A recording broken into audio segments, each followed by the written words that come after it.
مهم لاكتساب الخبرات، بس مو معناته يصير هدف للاعبين انه اروح العب برا واعوف المنتخب واعوف العراق واعوف الكذا. لا، وطنك، شعبك، ناسك اولى بيك.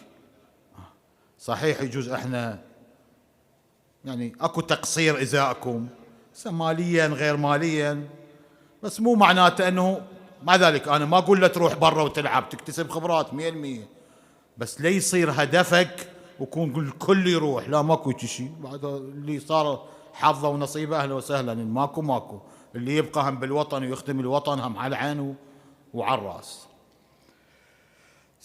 فلذلك هدفك الاول هو نصرة الوطن. تروح تلعب برا صحيح بنصرة وطن، بس وجودك في الوطن اولى. احترام المدرب والكادر التدريبي والإداري هذا أمر ضروري، وتحتاج إلى تدريب زائد، ممارسة بالكرة زائدة، لعبوا لعبات ودية، لعبوا لعبات خارجية كذا.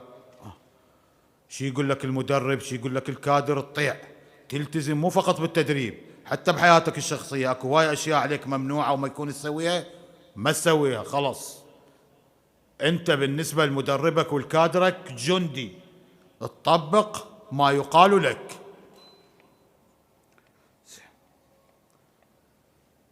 انا ادري مرات تصير على بعضكم هجمات بالفيسبوك وما فيسبوك وبالمواقع التواصل الاجتماعي، خلي صمامة هنا وصمامة هنا، ما لك علاقة بكل شيء نهائيا.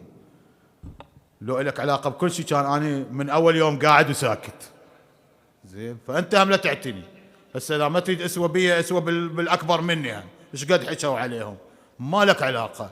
هيك كنا شيئا لم يكن، هي مجرد تعليقات يحصلون بها لايكات، شو لك علاقة بهم؟ أنت العب، أنت بقولك وهدفك ودفاعك وهجومك ووسطك راح تسكتهم وتخرسهم.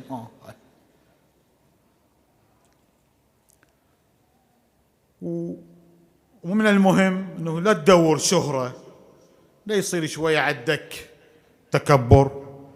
كل ما اللاعب متواضع يدور مصلحة منتخبه، يدور مصلحة لعبه، لياقته البدنية أهم شيء. أنا ذاك اليوم قلتها، أهم شيء باللاعب شيئين: اللياقة البدنية والفكر والثقافة. ولذلك حتى مدعوكم أنه كلكم تتعلمون إنجليزي،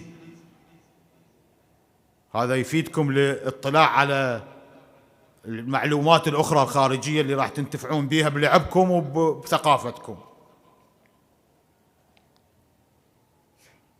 وحدة الصف خصوصا بين اللاعبين ضرورية جدا، مو تصير خلافات.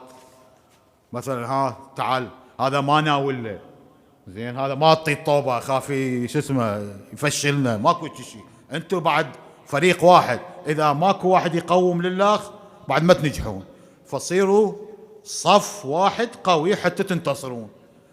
واخيرا شكري الى الاخ المدرب والكادر التدريبي، والى الاتحاد، والى الاخ المحافظ بنجاح كأس الخليج العربي، وشكرا لهم. وهذه جهودكم وهذه ينحسب لكم إن شاء الله بالمستقبل. شكرا جزيلا.